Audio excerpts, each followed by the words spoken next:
It has been a disaster, but we finally have the 2024 rig, and it is a Basscat Puma STS. This thing is rigged out to the max with about every piece of electronics that I could ever want.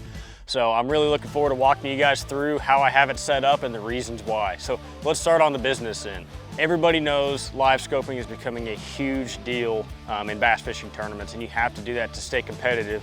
And that is why I decided to add these Sea Light brakes this year. And not only for live scoping, but here fishing on Lake the Ozarks and Table Rock and just fishing shallow in general, these things are really, really nice because you can pull up the trolling motor, go nose in between docks or go get your bait unsnagged, and then those can pull you back. It's a really, really useful tool. On the back end, I got a Mercury 250 Pro XS. I have a Humminbird transducer and a Lowrance transducer, both side imaging.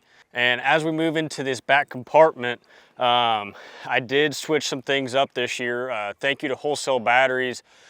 They worked with me and they wanted me to run lithium. So this year I'm running two 36 volt MillerTech lithiums and then two 12 volt MillerTech lithiums. And so far I've put them to the test. I've had this boat for about a month now, and it is awesome. I never have to worry about my batteries dying. I have, you know, all types of electronics on this thing, and it stays, you know, above 80% at the end of the day. So it's really, really nice. So something different here at the console is this Sniper marine pole. It is very, very useful for finding suspended fish underneath bait balls, or I've been using it on Lake the Ozarks to finding brush underneath docks, because you can use side imaging to do that kind of stuff, but it's a little hard. This makes it really, really easy.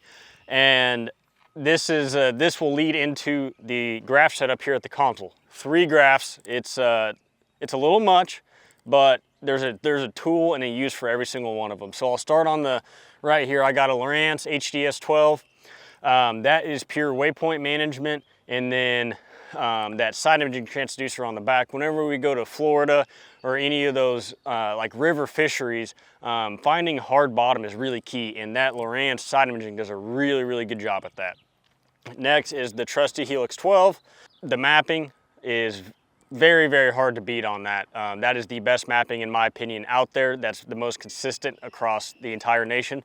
And then of course the side imaging for brush piles, rock piles, things like that. That's really, really useful. This is the bread and butter right here. And lastly, I have a Garmin 8612, and I actually have 2 live scopes connected to this one graph. So I have the Sniper pole transducer and my live scope on the front connected to this same graph. That will lead us to the front of the boat, where I have a 16-inch NBT Marine. I've always had 12-inch live scopes, and I, really wanted to get a bigger graph, and the cost of buying an 86-16 is, like very, very expensive compared to a 12-inch.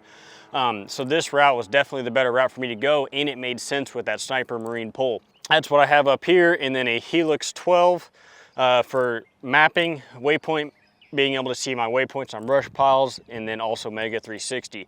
So it seems like a lot on a boat, but there is a use for every single thing that you can apply when we go fish the NPFL or we travel and go fish these tournaments.